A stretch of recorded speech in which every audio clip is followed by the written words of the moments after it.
अल्हम्दुलिल्लाहि रब्बिल आलमीन वस्सलातु वस्सलामु अला सय्यिदिल अंबिया'i वल मुरसलीन अम्मा बअद फ़अऊज़ु बिल्लाहि मिनश शैतानिर रजीम बिस्मिल्लाहिर रहमानिर रहीम वमल हयातुद दुनिया इल्ला मताउल गुरूर सदक़ल्लाहुल अज़ीम व सदक़ रसूलुहुन नबियुल करीम अस्सलातु वस्सलामु अलैका या रसूल अल्लाह व अला आलिका व अस्हाबिका या हबीब अल्लाह अस्सलातु वस्सलामु अलैका या नबी अल्लाह व अला आलिका व अस्हाबिका या नूर अल्लाह। प्यारे आका मदीने वाले मुस्तफ़ा सल्लल्लाहु तआला अलैहि वसल्लम जिन इरशाद फरमायो, ए इंसानो, बेशक क़यामत जे ॾींहुं उन जे दहशतनि यानी घबराहटनि ऐं हिसाब किताब खां जल्द निजात माणण वारो उहो शख़्स हूंदो जंहिं मूं ते दुनिया में कसर सां दुरूद शरीफ़ पढ़िया हूंदा। हिकु दफ़ो वॾे आवाज़ सां दुरूद शरीफ़ पढ़ो। अल्लाहुम्मा सल्लि अला सय्यिदिना व मौलाना मुहम्मदिन मअदिनिल जूदि वल करम वालिही वसहबिही वबारिक वसल्लिम अलैहि। प्यारा इस्लामी भाइरो, अॼु हिकु मौज़ू ते अहम गुफ़्तगू कई वेंदी आहे ऐं उहो मौज़ू आहे ख़ुशकिस्मत केरु आहे। अॼु हर हिकु पंहिंजे पंहिंजी सोच मुताबिक़ ख़ुशकिस्मत जा कुझु मयार बणाए रखिया आहिनि। को चवे थो जंहिं वटि वॾी बहितरीन गाॾी आहे उहो वॾो ख़ुशकिस्मत आहे। को चवे थो जंहिं वटि दौलत जी कसरत आहे उहो वॾो ख़ुशकिस्मत आहे। को चवे थो जंहिंजो घर वॾो ख़ूबसूरत आहे उहो वॾो ख़ुशकिस्मत आहे। को चवे थो जंहिंजा वॾनि वॾनि माण्हुनि सां राब्ता आहिनि उहो वॾो ख़ुशकिस्मत आहे। को चवे थो जंहिंजी हिकु काल ते कमु थी वेंदो आहे उहो वॾो ख़ुशकिस्मत आहे। त को चवे थो जेको ॿाहिरी मुल्क रहे थो उहो वॾो ख़ुशकिस्मत आहे। अलगरज़ जेतिरा मोह एतिरियूं ॻाल्हियूं। हर हिकु वटि ख़ुशकिस्मती जो मयार जुदा आहे। अॼु असां क़ुरान ऐं हदीस जी रोशनी में इहो मालूम करण जी कोशिशि कंदासीं त जिन माण्हुनि खे असां ख़ुशकिस्मत सम्झूं था, छा उहे ई माण्हू ख़ुशकिस्मत आहिनि या हक़ीक़त कुझु ॿी आहे। ऐं काश जो असांखे सॼो बयानु सुठियुनि सुठियुनि नियतनि सां ॿुधणु नसीब थी वञे। अचो ख़ुशकिस्मत केरु आहे बाबति हिकु हदीस मुबारक ॿुधूं था। हिकिड़ी नबी करीम रऊफ़ुर रहीम सल्लल्लाहु तआला अलैहि वसल्लम सहाबा किराम अलैहिम रिज़वान खे फरमायाऊं, छा तव्हांखे ख़बर आहे त तव्हांजे ऐं तव्हांजे अहल ऐं अयाल माल ऐं अमलनि जो मिसाल कहिड़ो आहे। सहाबा किराम अलैहिम रिज़वान अर्ज़ु कयो, अल्लाह ऐं उन जो रसूल सल्लल्लाहु तआला अलैहि वसल्लम बहितर ॼाणनि था। त प्यारे आका मदीने वारे मुस्तफ़ा सल्लल्लाहु तआला अलैहि वसल्लम जिन इरशाद फरमायो, तव्हांजे अहल अयाल माल ऐं अमल जो मिसाल उन शख़्स जी आहे जंहिंजा टे ॿाहिर हुजनि। जॾहिं उनजी मौत जो वक़्तु वेझो अचे त हू पंहिंजे टिनी ॿाहिरनि खे घुराए ऐं हिक खे चवे, तूं मुंहिंजी हालत ॾिसी रहियो आहीं, इहो ॿुधाए त तूं मुंहिंजे लाइ छा करे सघे थो। हू जवाबु ॾे, मां तव्हांजे लाइ एतिरो करे सघां थो त तव्हां जी सार संभाल लहां, तव्हां सां गॾु रही तुंहिंजी हाजतनि ऐं ज़रूरतनि खे पूरो कयां। पोइ जॾहिं तव्हांजो इंतकाल थी वञे त तव्हांखे गुस्ल ॾेई कफ़न पारायां ऐं माण्हुनि सां गॾु मिली तुंहिंजो जनाज़ो खणां। त कॾहिं मां कुलो ॾियां ऐं कॾहिं ॿियो शख़्स जॾहिं तोखे दफ़न करे वापसि अचां त जेको बि तुंहिंजे बारे में पुछे उनजे अॻियां तुंहिंजी भलाई बयानु कयां। नबी पाक साहिब औलाद सल्लल्लाहु अलैहि वसल्लम जिन फरमायाऊं, उहो बाहु हक़ीक़त में उन शख़्स जो अहल ऐं अयाल आहे। इहो फरमाइण खां पोइ नूर जे पैकर तमामु नबियनि जे सरवर सल्लल्लाहु तआला अलैहि वसल्लम सहाबा किराम अलैहिम रिज़वान खां पुछा कयऊं, उन जे बारे में तव्हांजो छा ख़्यालु आहे। त अर्ज़ु कयूं, असां इन में का भलाई नथा ॾिसूं। उन खां पोइ इरशाद फरमायूं, पोइ हू पंहिंजे ॿिए भाउ खे चवे, तव्हां बि मुंहिंजी हालत ॾिसी रहिया आहियो, तव्हां मुंहिंजे लाइ छा करे सघो था। त हू जवाब में चवे मां उन वक़्त ताईं तव्हांजो साथ ॾींदुसि जेसीं ताईं तव्हां ज़िंदा आहियो। जीअं तव्हां दुनिया मां मोकिलाईंदो त असांजो राहूं जुदा थी वेंदियूं, छो त तव्हां क़बर में पहुची वेंदा ऐं मां हिते दुनिया में रहिजी वेंदुसि। उहो भाऊ असल में उन शख़्स जो माल आहे। इन जे बारे में तव्हांजो छा ख़्यालु आहे? सहाबा किराम अलैहिम रिज़वान अर्ज़ कयो या रसूल अल्लाह सल्लल्लाहु अलैहि वसल्लम असां इन खे बि सुठो नथा सम्झो। पोइ हुज़ूर नबी करीम रऊफ़ रहीम सल्लल्लाहु तआला अलैहि वसल्लम जिन इरशाद फरमायो उहो शख़्स पंहिंजे टे भाउ खे चवे यकीनन तव्हां बि मुंहिंजी हालत ॾिसी रहिया आहियो ऐं तव्हां मुंहिंजे अहल ऐं अयाल ऐं माल जो जवाब बि ॿुधी वरितो आहे। ॿुधायो तव्हां मुंहिंजे लाइ छा करे सघो था? हू हुनखे तसली ॾींदे चवे मुंहिंजा भाउ मां त क़बर में बि तोसां गॾु रहंदुसि ऐं तव्हांखे वहशत खां बचाईंदुसि ऐं जॾहिं हिसाब जो ॾींहुं ईंदो त मां तुंहिंजे मीज़ान में वञी बीहंदुसि ऐं हुनखे वज़नदार कंदुसि। हीउ हुनजो नेक अमल आहे। इन जे बारे में तव्हांजो छा ख़्यालु आहे? सहाबा किराम अलैहिम रिज़वान अर्ज़ कयो या रसूल अल्लाह सल्लल्लाहु तआला अलैहि वसल्लम इहो त तमामु सुठो दोस्त आहे। हुज़ूर नबी रहमत शफ़ी उम्मत सल्लल्लाहु तआला अलैहि वसल्लम जिन फरमायो इहा ई हक़ीक़त आहे। प्यारा प्यारा साईं महाराज ॿिनि शयुनि खे वरी अहमियत ॾिनी वेंदी आहे, हिकु ख़ानदान ऐं ॿियो माल ऐं दौलत। गौर करियो अॼु जंहिं ख़ानदान सबबि इंसान जी आकड़ ख़तमु नाहे थींदी, सुठे ख़ानदान मां हुअण जे करे फ़ख़्र ऐं गुरूर कंदो आहे।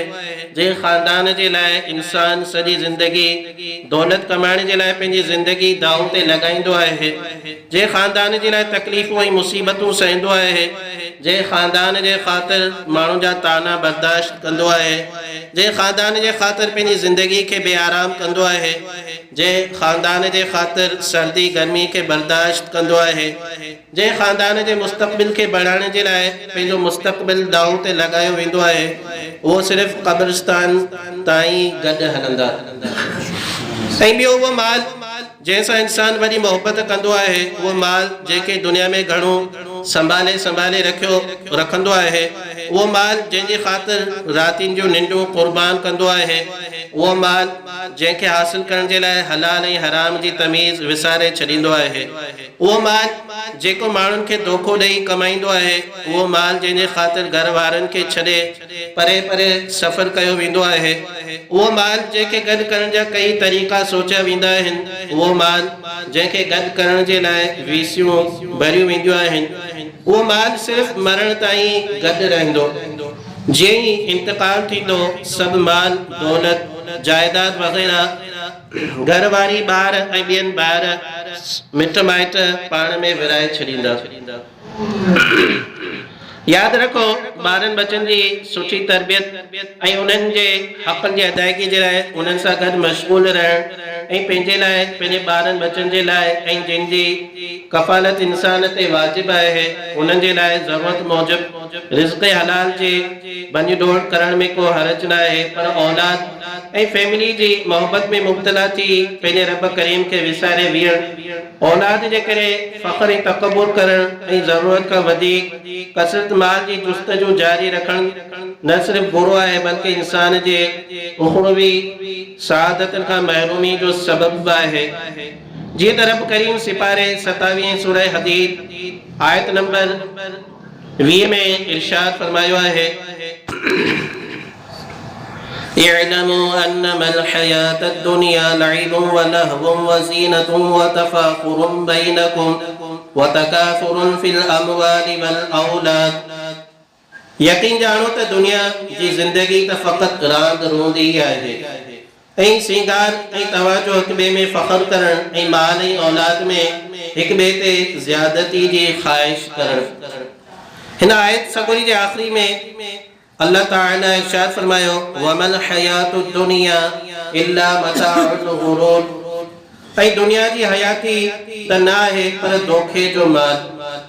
तफ़सीर सिरातुल जिनान में आहे त दुनिया जी ज़िंदगी पाण में फ़ख़्र ऐं गुरूर करण ऐं माल ऐं दौलत में हिक ॿिए ते ज़्यादती चाहण जो नालो आहे। ऐं जॾहिं दुनिया जो ही हाल आहे त हुन में अहिड़ियूं बुरायूं मौजूदु आहिनि त इन में दिलि लॻाइण ऐं उन जे हुसूल जी कोशिशि कंदो रहण बदिरां उन्हनि कमनि में मशगूल थियणु घुरिजे जंहिंसां आख़िर जी ज़िंदगी संवरजी सघे थी।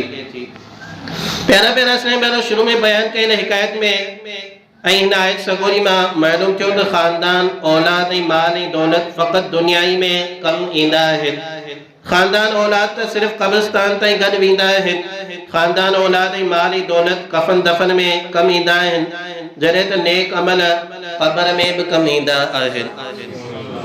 ख़ानदान औलाद माल ऐं दौलत मरण खां पोइ साथ छॾे ॾींदा आहिनि, जॾहिं त नेक अमल क़ब्र में बि अकेलो नथा छॾनि। तंहिं करे अक़लमंद इंसान खे घुरिजे त हू माल वधीक हुअण जो हिरिस करणु ऐं पंहिंजे औलाद ते फ़ख़्र ऐं गुरूर करण जे बदिरां नेक अमलनि में इज़ाफ़े जे लाइ कोशिशि कंदो रहे, छो त नेक अमलनि जा तमामु घणा फ़ाइदा आहिनि। मिसाल तौरु नेक अमलनि जी बरकत सां अल्लाह पाक जी रज़ा हासिल थींदी आहे। नेक अमलनि जी बरकत सां जन्नत जूं लाज़वाल नेमतूं नसीब थींदियूं आहिनि। नेक अमलनि जी बरकत सां क़ब्र ऐं हशर जे अज़ाब खां निजात मिलंदी आहे। नेक अमल गुनाह जी मग़फ़िरत जो ज़रियो आहे। नेक अमल अल्लाह ताला जी रहमत नाज़िल थियण जो सबब आहे। नेक अमलनि जो अल्लाह पाक दुनिया ऐं आख़िरत में सुठो बदिलो अता कंदो आहे। नेक अमल क़ब्र में सुठी सुठी ऐं प्यारी प्यारी शिकिल अख़्तियार करे ईंदा। नेक अमल क़ब्र में राहत ऐं सुकून जो सबब बणजंदा। नेक अमलनि जे करे माण्हुनि में इंसान जी नेक नामी थींदी आहे। नेक अमलनि जे करे माण्हुनि में इंसान जी नेक नामी थींदी आहे। नेक अमलनि जे करे उमिरि में इज़ाफ़ो थींदो आहे। नेक अमल दुनिया ऐं आख़िरत में सलामती ऐं नजात जो सबब आहिनि। नेक अमल हशर ताईं इंसान सां गॾु रहंदा। नेक अमल मैदान महशर जे होलनाकिन खां बचाईंदा। नेक अमल मीज़ान अमल ते कमु ईंदा। नेक अमल पुल सिरात ते गुज़रण में मददगार साबित थींदा। नेक अमल इंसान जी जन्नत में दाख़िले ऐं दर्जा बुलंद थियण जो ज़रियो बणजंदा। ए आशिक़ान रसूल, हाणे पंहिंजे पाण खां सवाल करियो ऐं सोचियो त हक़ीक़त में ख़ुशकिस्मत केरु आहे? वॾे ख़ानदान वारो ख़ुशकिस्मत आहिनि, माल ऐं दौलत जी कसरत वारो ख़ुशकिस्मत आहे, या वरी नेक अमलनि जी कसरत करे क़ब्र में वञण वारो ख़ुशकिस्मत आहे?